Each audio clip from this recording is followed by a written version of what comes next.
talking about why having the bare minimum is far from enough and what you can do to help children connect their internal assets to everyday life. Starting over in this green area, we're going to be talking about Maslow's hierarchy of needs. If you're unsure of who that is, Abraham Maslow was a psychologist known for his creation of the hierarchy of needs, which is a pyramid-like structure that highlights the different needs of children and how they must complete each rung to get there.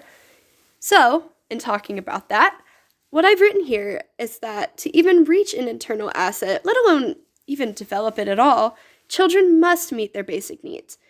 No food or water equals no basic survival equals no well-developed internal assets.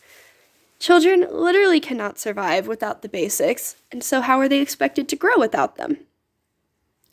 Moving on to social competencies, one of the 40 skills we've discussed in class. But how does this relate to internal assets? Social competencies teach children ways to cope with their feelings and fit around in a social setting with peers. They also learn to develop useful social skills like empathy, compassion, and social cues. Now, these are very, very important in children because if they can't connect with their peers or those around them, they begin to feel isolated and can develop mental disorders like depression or anxiety. An example of this is being okay with children of all races and ethnicities, which actually falls under the subcategory of cultural competency. Now, as I have highlighted up here, social competency plus Maslow's needs is on the right track to having a balanced internal asset range. Moving on from that, we have 7 essential life skills.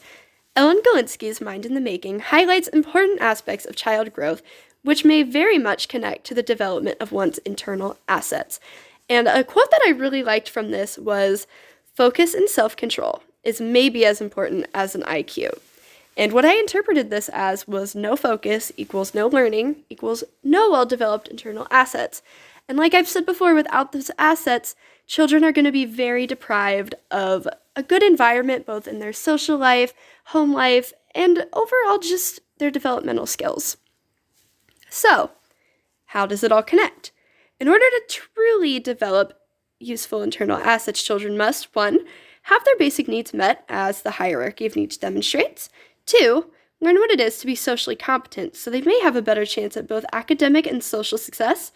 And 3, master the life skill of focus and self-control. In conclusion, there are many parts needed to have a well-formed internal asset range. Thank you for joining me today. I hope you have learned a way that you can help a child in need and have answered any questions you may have on the subject.